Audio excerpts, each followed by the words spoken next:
MLB opening day is less than 2 weeks away. That means you know what time it is. It is division preview time, and we are doing the entire National League today, going NL West, NL Central, then NL East, predicting each division winner and picking a team from each division to go over or under their projected win total. And this is all coming up next on the Bush League Bros. Roll the open. Now, certainly plenty of fanfare between these two brothers. Just complete Bush League. The little brother just trying to annoy big brother. If you look at it on the surface, it's Bush League.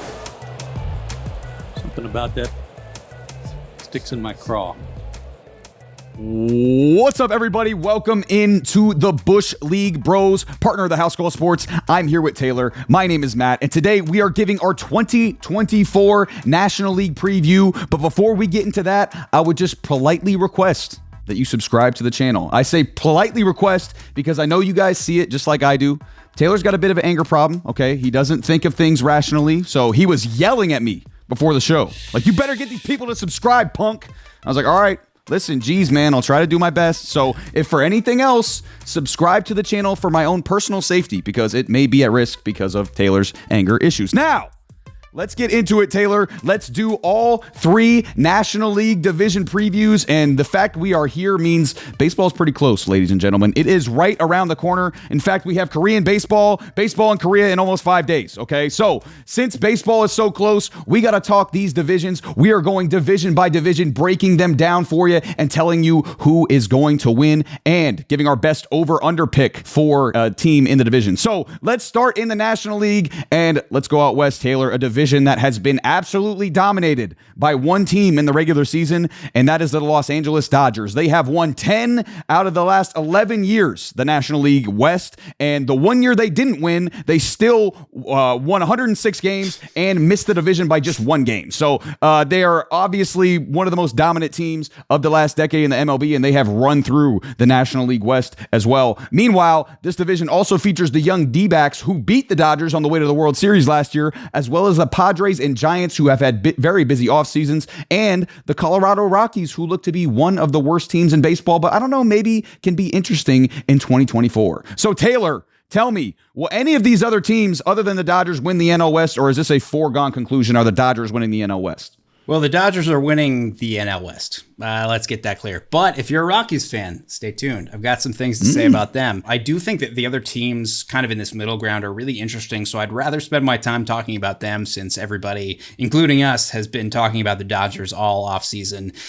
Because despite the recent moves by the Giants and the Padres, the Diamondbacks still kind of feel like the favorites for second place in the West, and they made some valuable additions of their own in the offseason to their roster. Eduardo Rodriguez gives them a really reliable 3-starter, which takes a lot of pressure off of Brandon Pfaadt.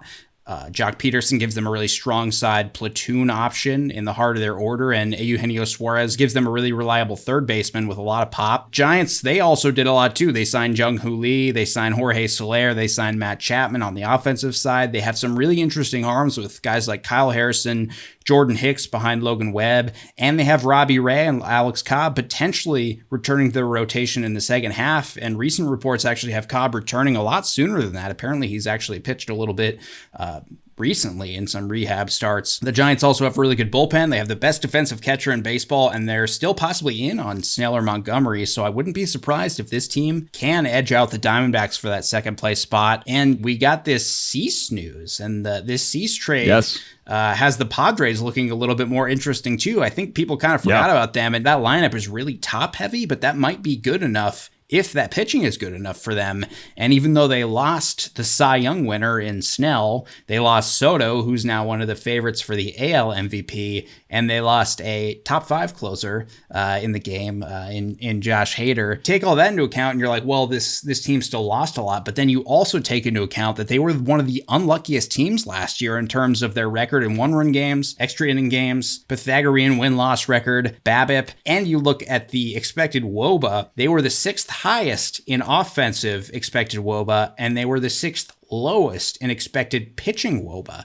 And even with all that into account, they still won 82 games. So this team still has a lot of upside, even though they lost a lot. Even though the Giants and the Diamondbacks have rosters that I feel maybe more comfortable with, there's still a chance that Tatis just goes absolutely nuclear in an MVP type season and the Padres rotation clicks, and this ends up being kind of a scary team in the playoffs. So even though the Dodgers are obviously kind of the shoe-in here, I think this race for kind of the second place spot and potentially a wild card spot is still going to be really interesting to watch between these three teams.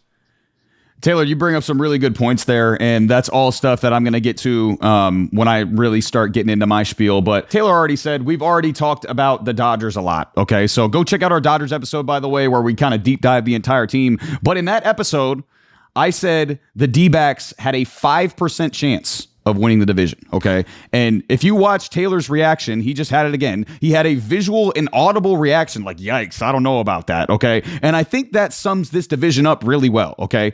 I gave a team who just finished second in that division last year, who has a bunch of great young stars, who swept the Dodgers in the NLDS last year, who beat the Phillies, the best home team in MLB postseason history, and a team full of veteran proven stars in games 6 and 7 on the verge of elimination in Philly. This D-backs team made the World Series last year, and I gave them a 5% chance. Like if this division was played 20 times, they would win it once, and the Dodgers would win it 19 times. And Taylor's over there like, I don't know about that. It's crazy to think about. And guess what, by the way? He's probably right, okay? Because the Dodgers are winning this division, and it's not going to be close either, okay? And that's saying something considering, I think, like Taylor mentioned, all three of these teams after them can make the playoffs as a wild card. I think all three of these teams are playoff caliber teams after the Dodgers, okay? What I found interesting here, Taylor, was the DraftKings over-unders. The Diamondbacks was set at 83.5, okay? Which I felt was a little bit disrespectful, considering everything that I just mentioned before. I really like this lineup a lot. I think now they have a really good mix of lefties and righties, vets and young players.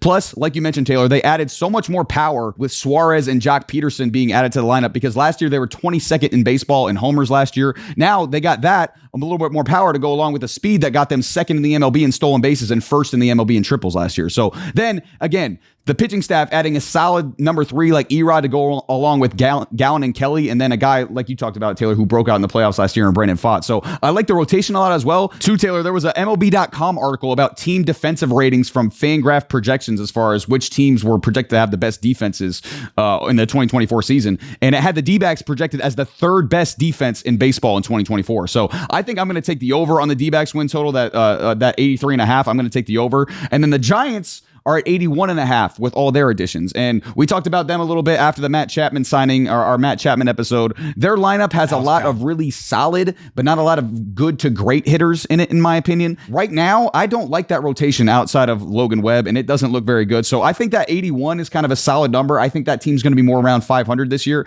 And the one that kind of surprised me before I really thought about it was the Padres. And they're tied with the D-backs right now at 83.5 after getting Dylan Cease. So I text you when I saw the Dylan Cease to the Padres move, Taylor. I said it felt like a weird move. It didn't really make sense to me, but it was definitely a surprising move because the Padres weren't really on my radar as far as Cease went, partially because they've let so many great players walk this offseason. Maybe the best starting pitcher, closer, and left fielder in the National League last year in Snell, Hader, and Soto, like Taylor talked about. But now with Cease there, again, that rotation looks pretty good. Darvish and Musgrove at the top. Darvish ERA wasn't great last year, but the expected numbers were a lot better. Musgrove only threw 97 innings last year, but he's been really good since being with the Padres. And then Cease, we know what he brings to the table, being one of the best punch-out pitchers in baseball, giving you a lot of innings there too. And then your 4 and the 5 in your rotation are the Juan Soto trade guys. Johnny Brito had some nice outings last year for the Yankees. And then Michael King, Taylor. It hurt my soul as a Yankees fan to watch him walk in the Juan Soto trade. I really wanted to find a way to keep him if we had to give up, a couple more higher level prospects to find a way to keep Mike King, because he was awesome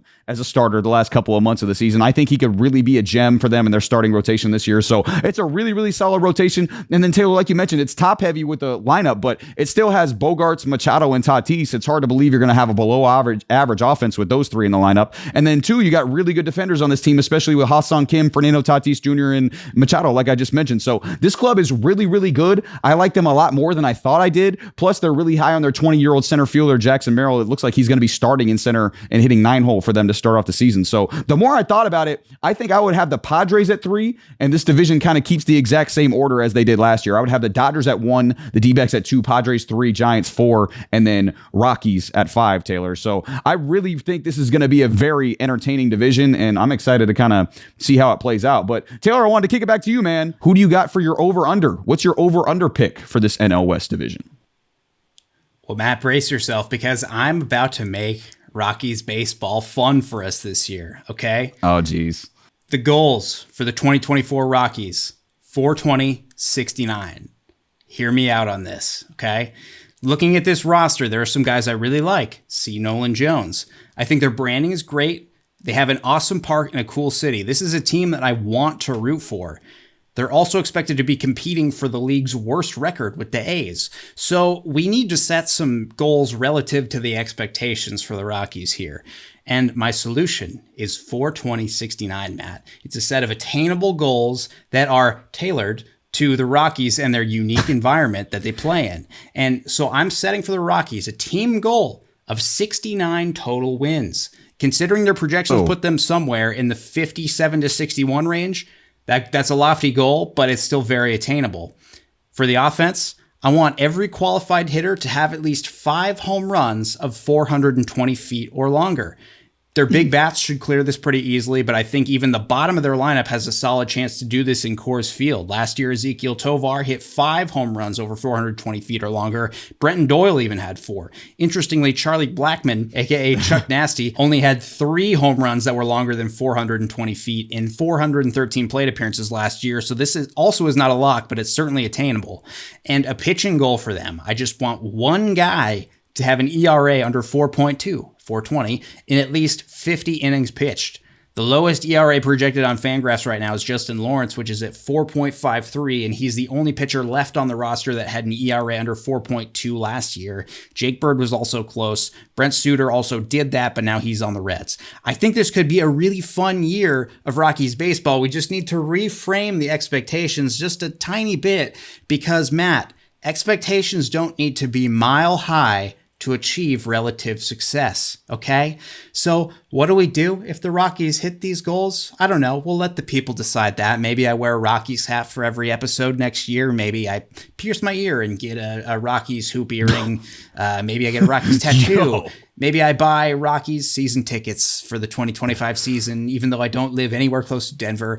All I know is that I already bought my tickets to go see the Rockies play in Coors, who are playing my Mariners on guess what? April 20th, 420. So I'll see you there, Rockies fans. So with that, I am taking as my over-under, I'm taking the Rockies over 60.5 wins as my official division pick here. And if you're a value bettor, stay away from that. Don't do that. But if you're a person that wants to believe in something this year, take that bet and join me for the ride. Rockies, 420-69 for the 2024 season. I'm excited for it. Taylor, you said you were going to the Rockies game on 420. April 20th. April 20th. Can you tell the people how much your ticket was that you bought for that game? Glad you brought it up. It was $69. $69. So he's not. This is not just like something that he's joke. like. No, he like it sounds like a joke, but he's like, this is serious. This is serious business. Okay. And Taylor, listen, okay. Normally I'm on board for everything 420 or 69 related. I'm on board. Okay. I'm in. Count me in. All right. I'm up for it. Okay. But listen, okay, we're gonna have ourselves we're gonna have ourselves a little 420 related bet here because Taylor, the Rockies are under 60.5 wins. They're under. I don't want to rain on your parade. They're under 60.5 wins. 61 games. No, they're under the 60.5 wins. I don't want to rain on your parade. I don't want to be that guy, Taylor. This team sucks. I'm sorry. This team is not good. The strength is the lineup, okay? Yes. And they have good names at the top of the lineup with Blackman and Bryant, okay? But I think both of those guys are more just names right now than big-time producers like they were in their primes. Blackman still had a solid year last year, but again, basically since 2020, he hasn't really been a reliable option. And then we know what Chris Bryant's been since he went to Colorado. He has not been good since he went to Colorado. And at this point in their careers, like I said, they are not the same guys as they were before. Nolan Jones, Taylor, you got a point on Nolan Jones. Nolan Jones is a guy that I am excited for. Brendan Rodgers right now is slotted in the 4-hole, okay? I don't like that one bit. I don't like Brendan Rodgers in my 4-hole at all, okay? I'm all right with McMahon and Elias Diaz at 5 and 6, but the bottom of the order brings me no excitement either, okay? So 1 through 6, they're okay. No, I'm not excited about Tovar. I'm excited about him defensively. Offensively, I'm not excited about Tovar, okay? But Taylor, this team hit the 4th fewest home runs in baseball last year. While playing at the place, it's easiest to hit homers in baseball.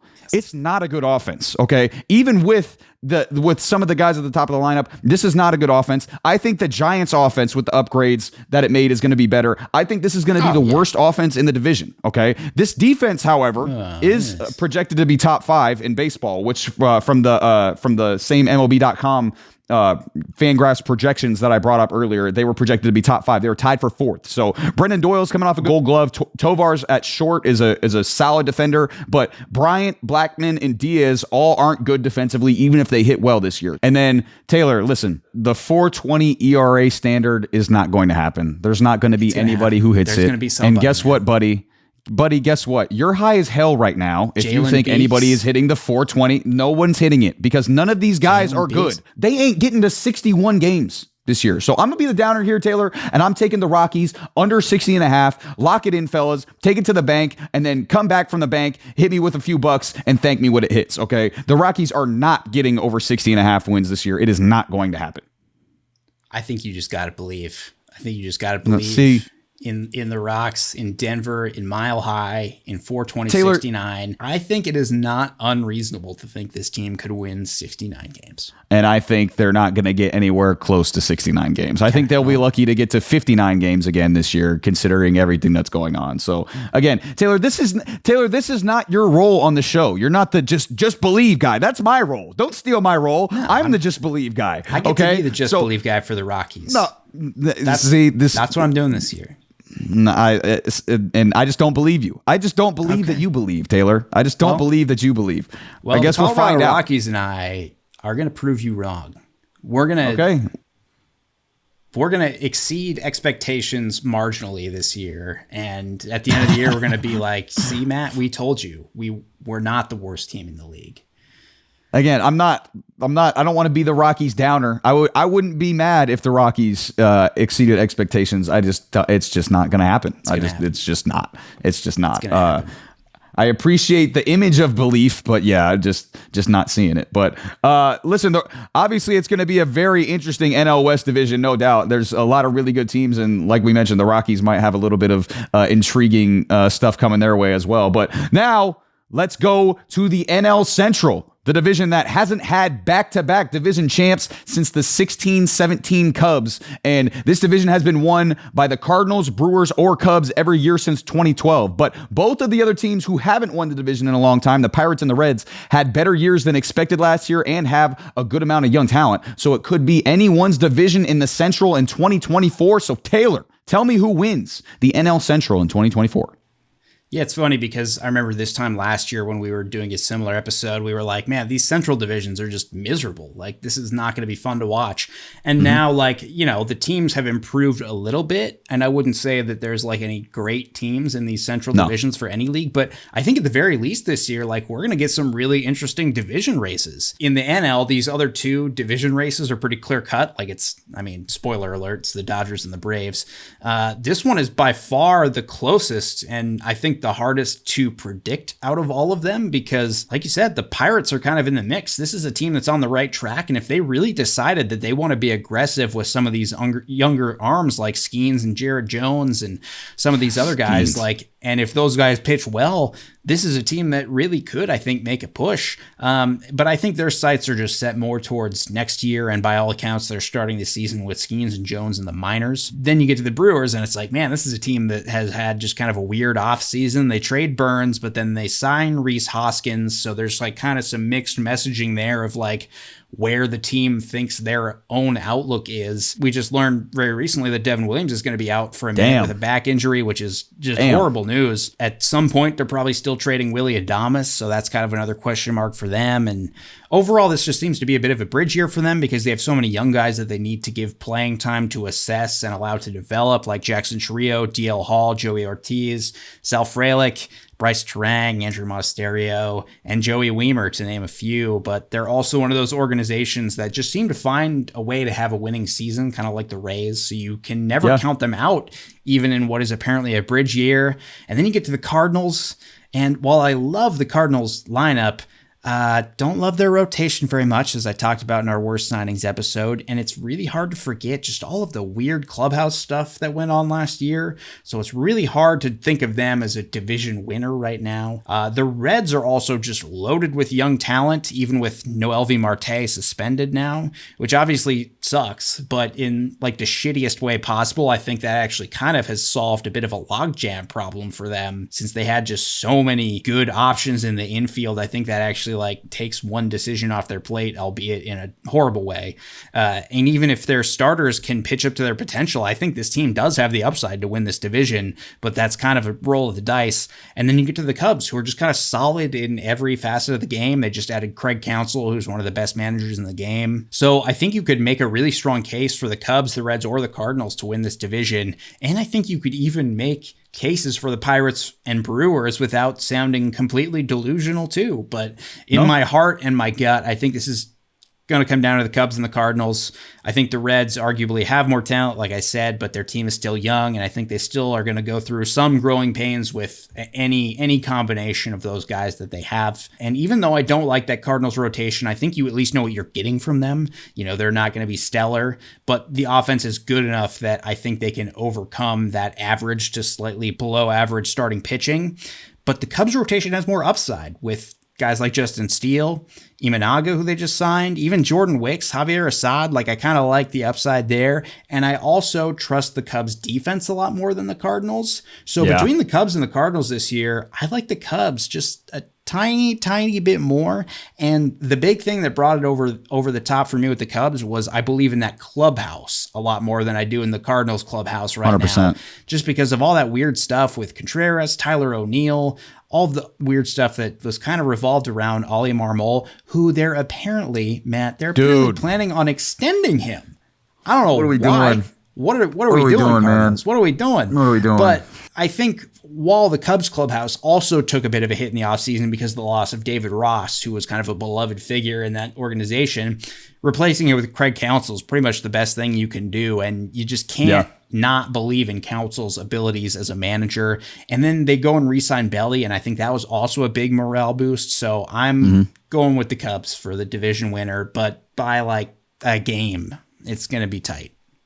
Yeah, my kind of big picture takeaway is very similar to yours. This division has a lot of teams that I'm interested in for the future, and I think that could develop into championship caliber teams in the future. None of them I see really competing for a championship this year. Maybe all of them in a very near future could develop into championship caliber teams. Start with the Pirates. Elements of this team that I like a lot. I think with the emergence of another freak of nature in Elly De La Cruz of the Reds in the same division, this guy getting hurt 9 games in, we may have forgot how much of a freak of nature O'Neill Cruz is as well. But this dude, he has no ceiling. Like, he can be O'Neill Cruz's ceiling is the best player in baseball. If O'Neill Cruz meets his ceiling, that's what he could be, because this guy is unbelievable with everything, and he's been going off in spring training as well. So I'm excited to see if he can take another step. I like some of the other names in the lineup. Brian Reynolds I like a lot. I like some of those other guys as well. And I really like Bednar as the closer and some of those other bullpen names as well. So I think they're a very, very talented team. I just don't like the starting pitching or the overall overall consistency from a team perspective to compete for a division this year. But Taylor, you mentioned it with Paul Skeens potentially coming up. That dude might be the best pitcher on their team right now, and he's just however many months out of college.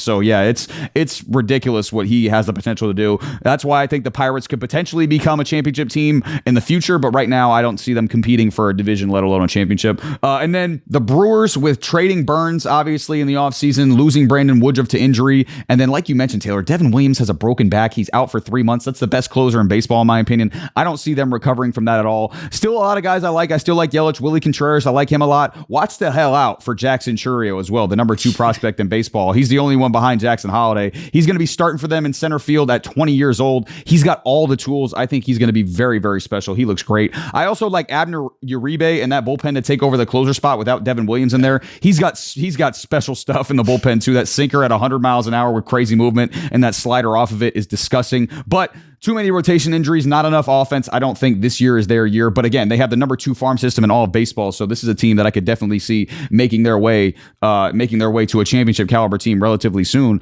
And then a team whose year it could be, though, is the Cincinnati Reds. I love this offense. Taylor, you mentioned it with the Noelvi Marte suspension. It sucks. But again, the rest of this lineup is still all really good and all 30 years old and under, and it rakes, okay? I talked about Ellie De La Cruz earlier, okay? I saw some major swing adjustments from him in a video the other day. I don't know if it was just a 2-strike approach or if he was going to go with it all the time, but he's trying stuff out, or if he's just trying stuff out in the spring or whatever the case may be. But he changed his leg kick to a toe tap. He was staying in his legs a lot more. He eliminated a lot of the excess forward movement that he had in his swing, which are really, really good adjustments for him, especially the forward movement, because it was pretty ridiculous for him last year. That leg kick, he was drifting way, way forward. His head was moving a lot. So I think those are really, really good adjustments for Ellie De La Cruz. The lineup as a whole last year was awesome. Okay, they were top 10 in the league in OPS as a team. They led the entire league in stolen bases as well. They were 9th in the league in runs, and they were 10th in on-base percentage. And I really, really like that 10th in on-base percentage, especially for a team that didn't have a single starter over the age of 28 last year, I believe. So that's remarkable. It speaks to kind of the maturity of their approaches at the plate as a whole, especially for a really, really young team. But the rotation, again, it makes me nervous. I do like Green and Ashcraft, but I need to see it more. And plus, right now, Taylor, do you know who their opening day starter is? Montas. It's Frankie Montas, dude. I wish him well.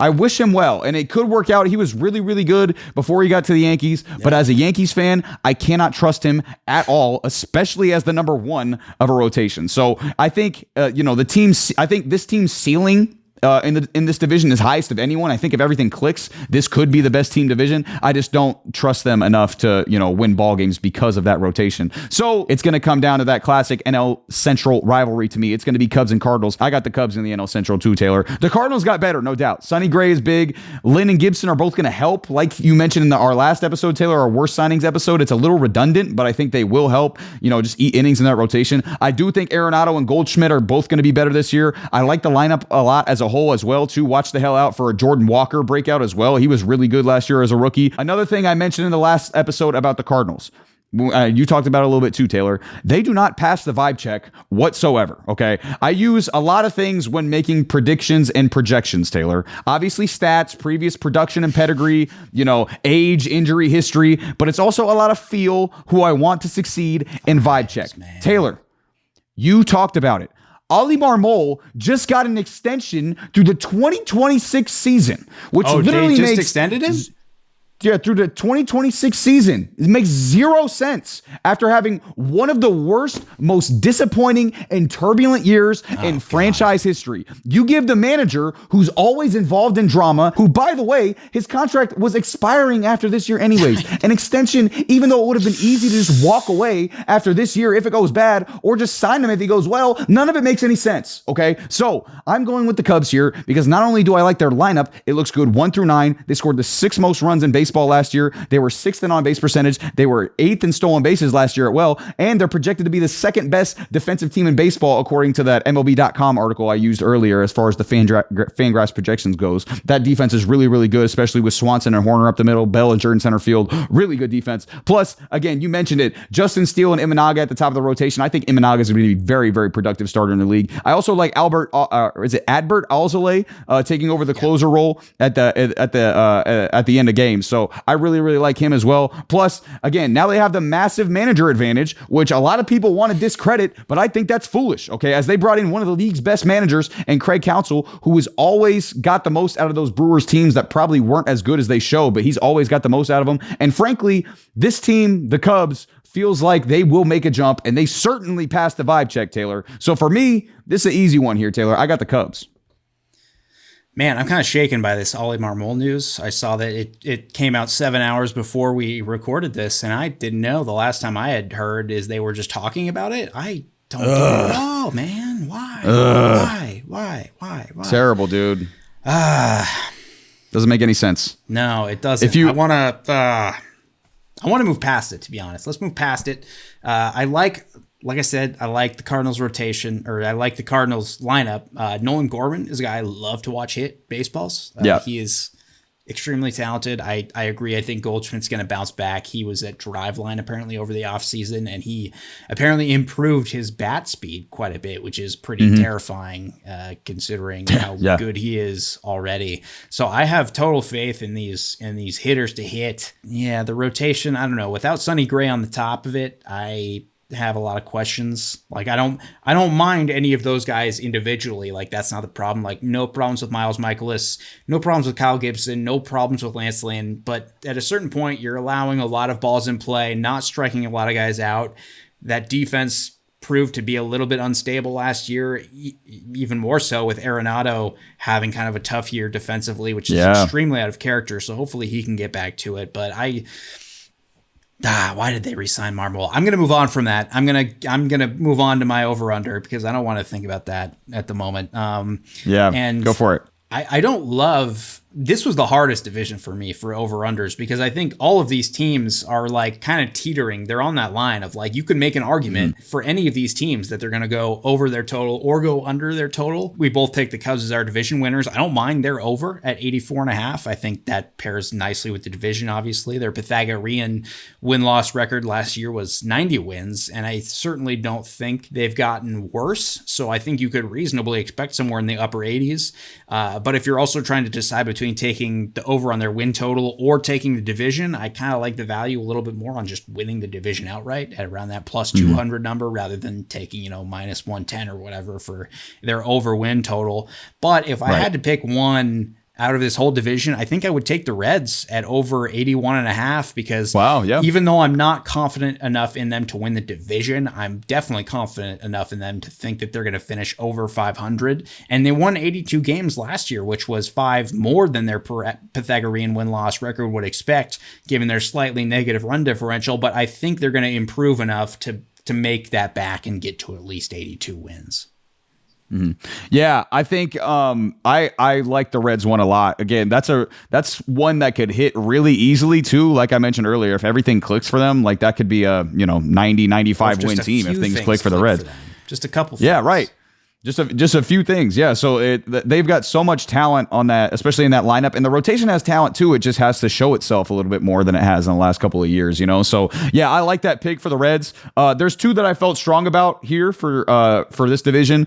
I'm obviously going with the Cubs over 84.5, just for all the reasons that I mentioned above. I really, really think this team has a great shot at winning the division. And I think this team is going to be a really dangerous team in the playoffs as well. But also for me, I'm going to go with the Pirates under 74.5 as well. I just don't think they have enough to compete with the other teams in the division. To me, I think it was 20-9 where they started last year. They started off the season 20-9. Right. I feel like that was a bit of an aberration. I just don't feel like they have enough, and I feel like they're going to struggle in the first half of the year, and then they're going to sell off some of their pieces at the deadline, which is probably what they should do considering they're trying to build for the future. So although I like some of their pieces, I just don't really see them competing, and I see them more around 69 or 70 wins this year.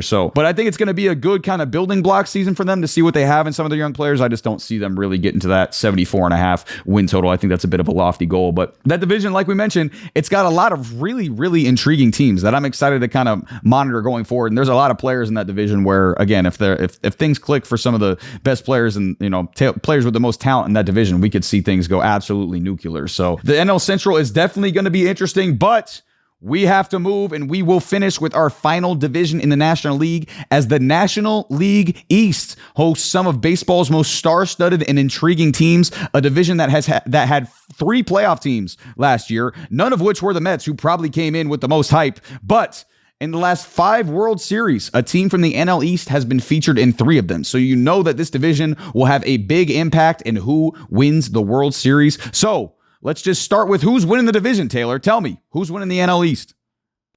Yeah, I think out of all the divisions in the NL that we've talked about, this division is probably the most clear-cut. You know, you have the Braves and Phillies at the top. You have the Mets, who are kind of in the middle in this bridge year. You have the Marlins, who might think they're still good somehow. And then you also have just the rebuilding Nationals. But the obvious choice here is the division winner is the Braves.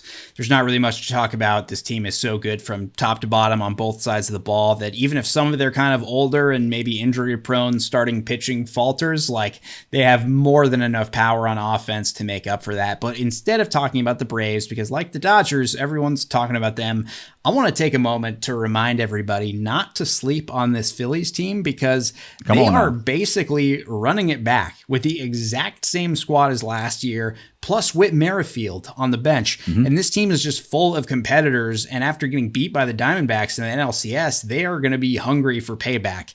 They're also going into this year with a lot more certainty in the roster. They know Harper is their full-time first baseman now. Nola and Wheeler are locked up. Trey Turner is, I'm assuming he's starting the season and he's going to take off right where he left off and not go through that crazy slump that we saw him go through in the first half last year. This is also a really long lineup with tons of upside at the bottom of it. Bohm and Castellanos both have the ability to put up big numbers in the bottom half of that lineup. Even Brandon Marsh, who's a bit banged up right now, he should put up at least league average offensive numbers, swipe some bags, and they seem to trust him a little bit more in against lefties towards the latter half of last year. And then whoever's hitting 9 for them should at least give them some kind of speed. And like I said, Whit Merrifield is the perfect depth piece for them. I loved that signing. Yes. I almost put him on my best signings list, but it felt just like a little bit too much of a deep cut. But like, that's really all they needed. And I also think when you go to the other side of the ball, this rotation is really balanced. You kind of know you're going to be able to expect consistently good innings from Nola and Wheeler. Christopher Sanchez is a really interesting name in here. He threw nearly 100 innings pitched last year at a 3.44 ERA, and the expected numbers were really good too. He had a 3.77 expected ERA, a top-tier walk rate, top-tier chase rate, and a great ground ball rate. And between AAA and the majors, he threw nearly 150 innings, so he's proven that he can handle that workload. He's listed as the number 5 starter on Fangraphs right now. I think he might be the 3 by the year's end. And Ranger Suarez should at least give you league average innings, and then Taijuan Walker is a solid 4 or 5 in your rotation. And then they also signed Spencer Turnbull, kind of like the Whit Merrifield signing. This is kind of what they did on the pitching side, and he's a great depth signing. He could throw some innings as a starter and out of the pen if he stays healthy. So I like that this team didn't do very much in the offseason because they didn't need to. Right now on Fangraphs, like in the way too early like playoffs predictions page, the chances of the Phillies winning the division is only 7.1%. And I kind of think that's like a little bit disrespectful. And DraftKings, on the other hand, they have their odds for the Phillies to win the East at plus 310, which is an implied probability closer to like 25%. And I think that's a little bit more fair because while the Braves, I think, still win this division, I think the upside of this Phillies team is no joke. And I really like that over win total at 90.5 wins, but that's not my official win total pick, but I'll save that for a little bit later. But don't sleep on this Phillies team. They've got a lot to prove. To work with Fangraphs a little bit, I mean, the Phillies haven't been good. I'm not going to say haven't been good, but they haven't been as good in the regular season as they obviously have been in the postseason the last couple of years. So their wins have been kind of around that mid to high 80s the last couple of years, and then obviously they turn it up in the postseason. For this division, I mean, obviously the Nationals aren't going to win it. I do like some of their young pieces, though. I like Abrams. Lane Thomas isn't as young, but he's a really, really good player. And I think this is a big year for both Josiah Gray and Mackenzie Gore in the rotation as well. Decide if they're going to be really quality big league starters or not. Plus, in 3 or 4 years with the Nationals, we could be saying they have the best outfield in baseball because they have prospects in Dylan Cruz and James Wood, who are both top 10 in baseball. Cruz was the number 2 overall pick last year. He's a 5-tool player. I think his swing's going to translate really, really well to the big league game. And then Wood is like an Aaron Judge-sized monster who hits massive home runs and probably has a higher ceiling than Cruz, you know? So, and then they'll be off that Patrick Corbin contract after this year too, which seems like it took forever to end. And they're going to open up some cash there as well. But I think they're a couple years away. But again, I think their future is bright in Washington. The Marlins aren't winning this division either. They just don't have enough offense. The starting pitching is good, but I'm not sold on a ton of them, especially with Sandy out for the year, Edward Cabrera and Braxton Garrett likely starting the year on IL as well. So they're banged up. I just don't see it going well for the Marlins this year. The Mets, the lineup and bullpen, I'm actually cool with. Okay, there's a lot of names in there that I think will have really good years, but that rotation isn't the same without Kodai Senga, especially to start off the year. I could see them piecing it together a little bit. Maybe I could see them getting one of the last NL wildcard spots, but division, it just ain't happen. Okay, so it's coming down to the Phillies and the Braves. I like both of these teams a lot. Okay, both of these lineups are ridiculous. Okay, you got guys basically 1 through 9 that you can rely on to get it done. And like you mentioned, Taylor, the depth pieces that they've added will legitimately be good starters for most of the league. Whit Merrifield to the Phillies, and then the Braves just signed Adam Duvall as well. He's going to platoon in left field with Jared Kelenic. The rotations are both solid. I like them both. Both have really high upside, have really high upsides in general, I think. And the top end guys, you know who are going to pitch well this year. Obviously, you know Strider and Fried, if they're assuming they stay healthy, are going to be really, really good for Atlanta. And then Nola and Wheeler, like you mentioned, for Philly are going to be really good. And then some high upsides that you know can pitch well, but do come with some risk. Obviously, Sale for Atlanta, 2012 through 2018, he might have been the best pitcher in baseball. He was top 10 in the Cy Young every year, maybe the All-Star team every year. 2019 through 2023, he's still been good when he's out there, but over the last 5 seasons, he's basically thrown a season and a half worth of innings. So he just can't stay on the field. And then both teams also have guys in their rotation that you can count on to be at least league average. Like you mentioned with Ranger Suarez and Taijuan Walker for Philly. I think those are really, really good 4 and 5 stars that are going to eat innings and give you solid outings and be solid starters. And then Charlie Morton, man, he's just been really solid and a reliable arm for whatever team he's been on the last decade. Okay. And even though he's 40 now, you still can rely on him to give you at least league average starting pitching. So both of these teams are really, really good, but the Braves win this division. I think I'm with you, Taylor. I think the Braves are going to win this division because I think they're more built for the 162. They're a little bit younger and more consistent in their lineup. I feel the Phillies still have the edge in the postseason more psychologically than anything. They have guys who rise to the occasion consistently. Where you look at the Braves lineup come postseason time, it does not produce nearly the same as it does in the regular season. I do have the Braves winning this division, but I think both of them are going to be in the playoffs, and it's going to be interesting to see where they go from there. But Taylor, let's kick it to the over-under, man. What do you got for an over-under as far as this division goes? Man, I've been waiting all off season for this one. Give me that Marlins under all day. Hammering it. I know you like Skip Schumacher. I do too. I do. But not enough to believe in this team right now. This is just not a good organization. Let's walk through a few of the things that have happened over the past couple of years. In October of 2022, our boy Derek Jeter, a baseball man if there ever was one, steps down as the chief executive officer, saying that the direction of the organization was not what he had signed up for. Then a year later, in October 2023, GM Kim Ang declines her mutual option with the Marlins, and her quote was a little bit more tactful than Jeter's, but she hinted at kind of the same disconnect, which was that the Marlins were just going in a direction that she didn't agree with, partly because their owner, Bruce Sherman, wanted to hire a president of baseball ops over her, which is just flat out disrespectful to a really talented GM who somehow helped you build a team that got into the playoffs. And after building that team and helping to create this good culture in the Marlins, they still refused to give her a long-term contract. And then you go to the baseball side of things. The Marlins overachieved more than any other team last season. They finished 9 wins better than their expected win total based on the run differential. And if you flip the result of every 1-run game, they would have finished 64 and 97, which is a 20 game difference. And going into this year, their lineup is basically the same, except this year you do get a whole year out of Jake Berger, like you mentioned. You get a whole year of Josh Bell, which is great. Outside of that, you've effectively swapped Jorge Soler for Tim Anderson. And I think the Tim Anderson signing does make a ton of sense for them because he kind of fits their like contacty scheme offensively. And if you get him playing good defense, hitting for average, swiping some bags, he would be a really valuable trade piece midway through the season, or they keep him and they're like, this is a guy that kind of fits our scheme. So I that signing did make sense for them. But then you look at the rotation and it's like, yeah, this rotation does have huge upside. Like obviously this is the strength of this team right now, but without Sandy in there to provide that stability, I just don't know how much I trust them over the course of 162 games. I love Jesus Luzardo. But he's been in trade rumors all season. So like, who knows if he's going to be a Marlin by August. Like you said already, Braxton Garrett, Edward Cabrera already banged up to start the year. Yuri Perez is absolutely nasty, but he's going to be handled with kid gloves all year because they got to manage his health and his workload. And then after that, like whatever combination of Rogers and Weathers and Puck that you decide to go with, like, yeah, they're fine options, but I don't know if they're good enough to overcome how much I don't believe in this lineup right now. So like last I checked, the over-under was set at 78.5. Give me the under on that all day. And, you know, earlier I was telling value bettors, like, don't take my Rockies pick. That's just like a fun, like, let's believe in something pick. This is a value pick. You should tail me on this one because that is an extremely generous win total. And honestly, like I would take the under on them if it was set way lower than 78.5.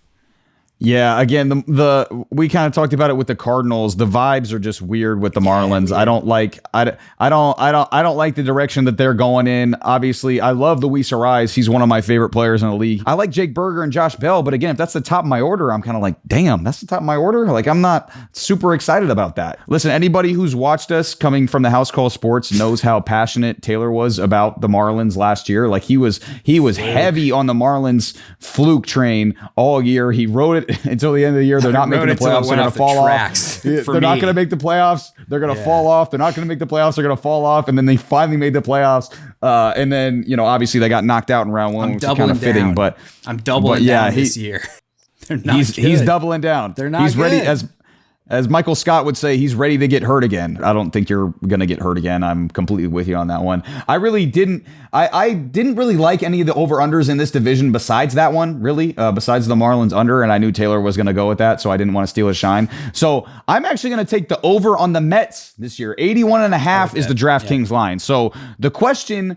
Basically, what the DraftKings line is setting there is, are the Mets an above 500 ball club? I feel like this team can beat up on the Marlins and the Nationals with their offense. And again, I like some of the arms in their bullpen. So if they can get a bounce back from Luis Severino, who has looked really good in spring training so far, which I know me and Taylor both are rooting for, and Jose Quintana and Sean Manaea have some solid years in that rotation as well. I feel like this is around an 84-win team. So give me the Mets on 81.5. I just really, really like that lineup, especially, obviously, you got Pete Alonso, Lindor, you got, you know, Brandon Nimmo. You got a bunch of guys in there who can really, really produce at a high level. So I think the Mets at 81.5 going over is kind of a safe bet as far as other bets in that division. But I mean, to me, I think the Marlins is easily the best bet on the board right there, Taylor. I'm right there with you, no doubt.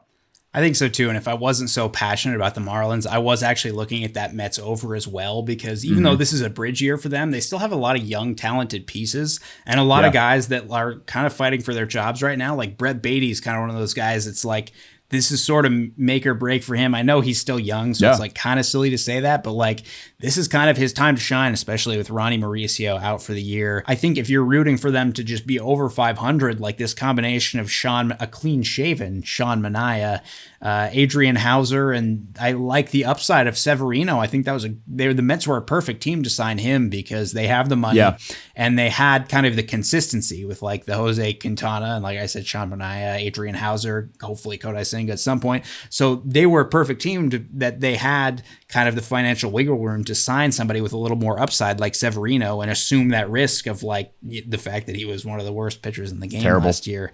But so I do like that win total, because this does feel like a team that's still like an over 500 team, but it's just hard to shake the feeling of what happened to them last year, because I was one of the dummies that saw their over under win total at like 94.5 last year after they picked up everybody. And I was like, that's crazy low. Like, what are you guys thinking? And I put like 2 units on it, and worst bet.